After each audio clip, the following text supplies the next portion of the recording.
नारायण राणेंसाठी राज ठाकरे प्रचाराच्या मैदानामध्ये उतरण्याची शक्यता आहे। 4 मे या दिवशी राज ठाकरेंची सिंधुदुर्गात सभा होणार असल्याचं समजतंय। येत्या 1-2 दिवसांमध्ये राज ठाकरे यांच्या सभेसाठीचा दौरा निश्चित होण्याची शक्यता आहे।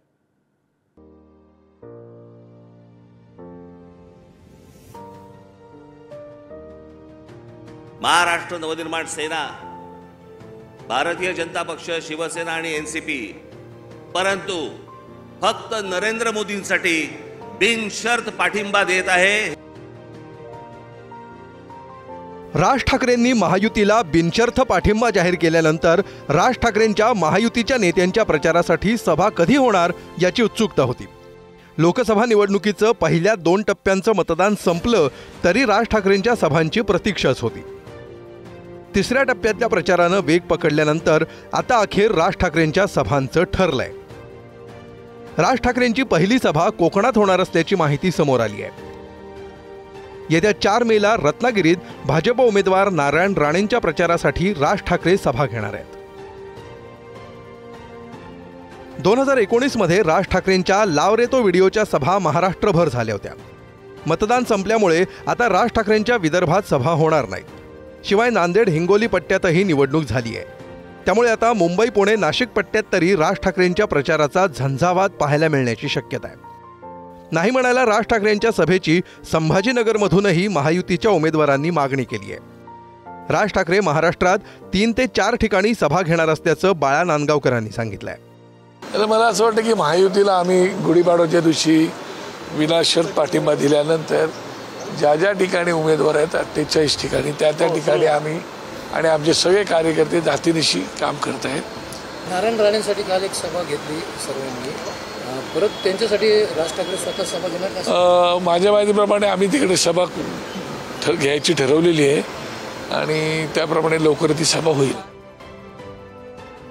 राज ठाकरे वगळून मनसेचे इतर नेतेही महायुतीच्या प्रचारात सक्रिय झाल्याचं दिसतंय। रविवारी मनसे नेत्यांनी रत्नागिरीत राणेंसाठी प्रचार सभा घेतली। त्यानंतर मोदींच्या पुण्यातल्या सभेत अमित ठाकरेही नरेंद्र मोदींसोबत व्यासपीठावर दिसले। मुंबईत राहुल शेवाळेंचा उमेदवारी अर्ज दाखल करण्यासाठी मनसैनिकांसोबत संदीप देशपांडेही उपस्थित होते।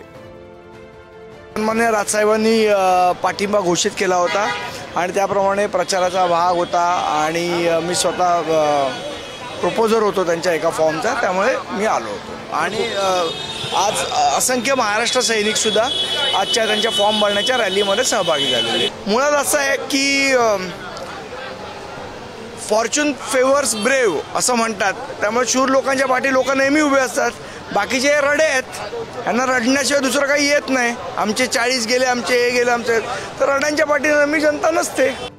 गेल्या 2 दशकात राजकारणात अनेक उलथापालथी झाल्या असल्या तरी नारायण राणे आणि राज ठाकरे यांचे वैयक्तिक संबंध चांगले राहिल्याचं राजकीय विश्लेषक सांगतात। शिवसेना सोडल्यानंतर राज ठाकरे आणि नारायण राणे यांच्यातील वैयक्तिक संबंध तसे बऱ्यापैकी चांगले राहिलेले आहेत। आता राणे यांच्या प्रचारासाठी राज ठाकरे तळ कोकणामध्ये येत आहेत। कोकणवासियांना याची उत्सुकता आहे की राज ठाकरे या सभांमध्ये नेमकं बोलणार काय आहेत, कोणत्या मुद्द्यांवर बोलणार आहेत? रिफायनरीच्या मुद्द्यांवर बोलणार आहेत की मोदी यांच्या विकास कामांवर बोलणार आहेत की राणे यांच्याबद्दल काही बोलणार आहेत? याची उत्सुकता सगळ्यांना लागून राहिलेली आहे। राज ठाकरेंची मुलुख मैदान तोफ 4 मेला रत्नागिरीत धडाडणार आहे। त्यांच्या इतर सभांच्या तारखा निश्चित ठरलेल्या नाहीत, पण शेवटच्या टप्प्यात राज ठाकरेंचा शाब्दिक तोफखाना मुंबई नाशिक पट्ट्यात विरोधकांवर बरसण्याची शक्यता नाकारता येत नाही। सत्ताधाऱ्यांच्या भात्यात राज ठाकरेंचं ब्रह्मास्त्र आहे। हे ब्रह्मास्त्र शेवटच्या टप्प्यात वापरलं जाण्याची शक्यता नाकारता येत नाही। सिंधुदुर्गहून विकास गावकरसह श्रेयस सावंत, पुढारी न्यूज, मुंबई।